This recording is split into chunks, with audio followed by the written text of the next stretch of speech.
ભારતના દરેક નાગરિકને અમુક મૂળભૂત અધિકારોની ગેરંટી મળેલી છે.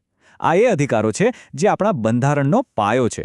તો ચાલો આપણે ઊંડા ઉતરીએ અને સમજીએ કે આ અધિકારો ખરેખર છે શું અને આપણા માટે એનું શું મહત્વ છે. Doctor B.R. આંબેડકરે બંધારણીય ઉપાયોના અધિકારને બંધારણનું હૃદય અને આત્મા કહ્યો હતો. અને કેમ નહીં? આ જ એ ચાવી છે જે બાકીની બધી આઝાદીના તાળા ખોલે છે. આજના આ વિશ્લેષણમાં આપણે આ જ શક્તિને સમજવાના છીએ. તો મૂળભૂત અધિકારો એટલે શું? આ એ મૂળભૂત માનવ સ્વતંત્રતાઓ છે જેની ગેરંટી દરેક નાગરિકને આપવામાં આવી છે. આને ભારતનો મેગ્ના કાર્ટા પણ કહેવાય છે. કેમ? કારણ કે જેમ ઐતિહાસિક મેગ્ના કાર્ટાએ પહેલીવાર રાજાની સત્તા પર લગામ કસી હતી, તેમ આપણા મૂળભૂત અધિકારો સરકારની સત્તા પર લગામ કસે છે. આ અધિકારોની સૌથી મોટી ખાસિયત એ છે કે તે ન્યાયોચિત એટલે કે જસ્ટિશિયેબલ છે. આનો મતલબ શું? સીધી વાત છે, આ ખાલી કાગળ પર લખેલા સિદ્ધાંતો નથી. આ તો એવી ગેરંટી છે જેને તમે કોર્ટમાં જઈને લાગુ કરાવી શકો છો. અને એટલું જ નહીં, આના માટે સીધા સુપ્રીમ કોર્ટ કે હાઈકોર્ટના દરવાજા ખખડાવી શકાય છે. તો હવે વાત કરીએ અધિકારોના પહેલા અને સૌથી મહત્વના સમૂહની, સમાનતા અને સ્વતંત્રતાના અધિકારો. આ એવા સ્તંભો છે જેના પર એક આઝાદ નાગરિકનું જીવન ટકેલું છે. સમાનતાનો અધિકાર બહુ રસપ્રદ છે. એના બે પાસા છે. એક બાજુ છે કાયદા સમક્ષ સમાનતા, જે કહે છે કે કોઈ પણ વ્યક્તિ ભલે ગમે તેટલી મોટી હોય, કાયદાથી ઉપર નથી.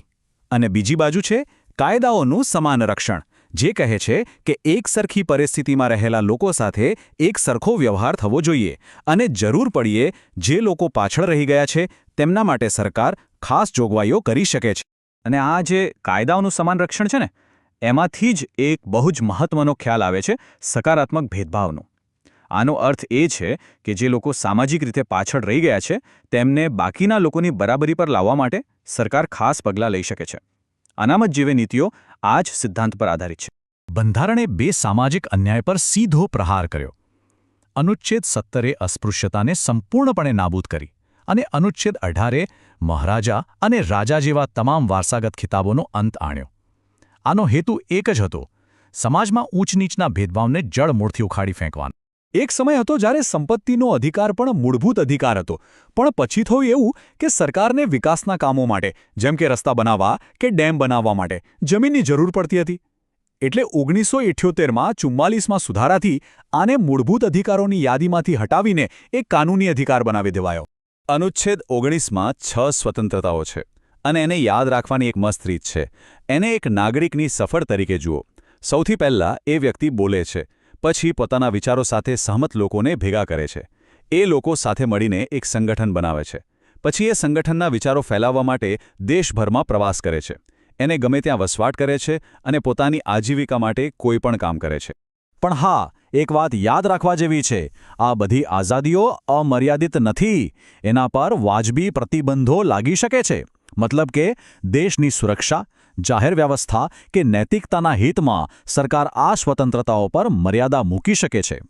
હવે આવે છે અનુચ્છેદ 21. આને બંધારણનો સૌથી વિસ્તૃત અધિકાર કહી શકાય. કેમ કે જીવનનો અધિકાર એટલે ખાલી શ્વાસ લેવાનો અધિકાર નહીં.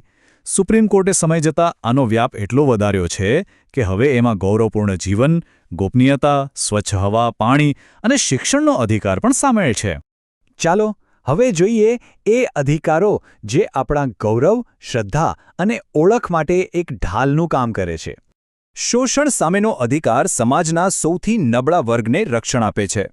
અનુચ્છેદ 23 સીધો માનવ તસ્કરી અને વેઠ પ્રથા પર પ્રતિબંધ મૂકે છે, જ્યારે અનુચ્છેદ 24 એ ખાતરી કરે છે કે 14 વર્ષથી ઓછી ઉંમરના બાળકોને ખતરનાક કામોમાં કામે લગાડવામાં ન આવે. ધાર્મિક સ્વતંત્રતાની વાત કરીએ તો આપણું બંધારણ એને 4 રીતે રક્ષણ આપે છે. પહેલું, દરેક વ્યક્તિને પોતાની મરજી મુજબનો ધર્મ પાળવાની અને એનો પ્રચાર કરવાની આઝાદી છે. બીજું, ધાર્મિક સમુદાયો પોતાની સંસ્થાઓનું સંચાલન કરી શકે છે. ત્રીજું, સરકાર કોઈ ખાસ ધર્મને પ્રોત્સાહન આપવા માટે ટેક્સ વસૂલી શકે નહીં. અને ચોથું, સરકારી શાળાઓમાં ધાર્મિક શિક્ષણ આપી શકાતું નથી. ભારત જેવો વિવિધતાથી ભરેલો દેશ હોય ત્યાં આ અધિકારો બહુ જ મહત્વના બની જાય છે. એ દરેક સમુદાયને, ખાસ કરીને લઘુમતીઓને, પોતાની ભાષા, લિપિ અને સંસ્કૃતિને જાળવી રાખવાનો અધિકાર આપે છે. એટલું જ નહીં, તેઓ પોતાની શૈક્ષણિક સંસ્થાઓ પણ સ્થાપી શકે છે. અને હવે આપણે પહોંચ્યા છીએ એ અધિકાર પર જે બાકીના બધા અધિકારોને જીવંત બનાવે છે.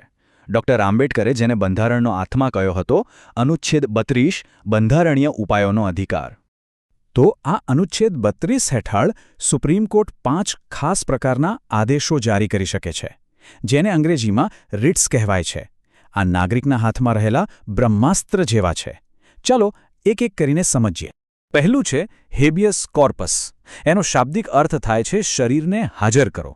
માની લો કે પોલીસ કોઈને ગેરકાયદેસર રીતે પકડી લે તો કોર્ટ આ રીટ દ્વારા આદેશ આપી શકે છે કે એ વ્યક્તિને અમારી સામે લાવો અને બતાવો કે તમે એને કયા આધારે પકડ્યો છે. આ વ્યક્તિગત આઝાદીનો સૌથી મોટો રક્ષક છે. બીજું છે મેન્ડેમિસ, એટલે કે અમે આદેશ આપીએ છીએ. આનો ઉપયોગ ત્યારે થાય છે જ્યારે કોઈ સરકારી અધિકારી પોતાની ફરજ નથી બજાવતો.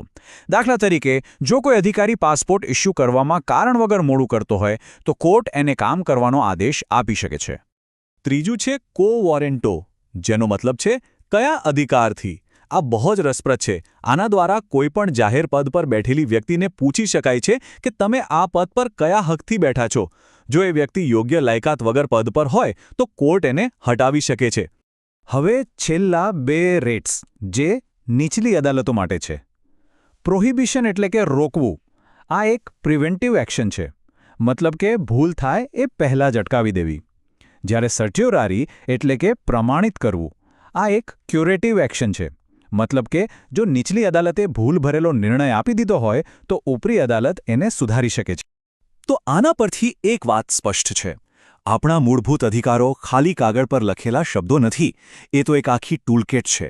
એક એવી ટૂલકિટ જે દરેક નાગરિકને અવાજ આપે છે, હિંમત આપે છે અને સીધો ન્યાય સુધી પહોંચવાનો રસ્તો બતાવે છે.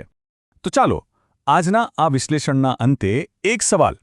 આપણે જે ચર્ચા કરી એના આધારે વિચારો કે સંપત્તિના અધિકારને કયા બંધારણીય સુધારા દ્વારા મૂળભૂત અધિકારોની યાદીમાંથી હટાવવામાં આવ્યો હતો. આ જવાબ તમને યાદ અપાવશે કે બંધારણ એક જીવંત દસ્તાવેજ છે જે સમય સાથે બદલાતો રહે છે.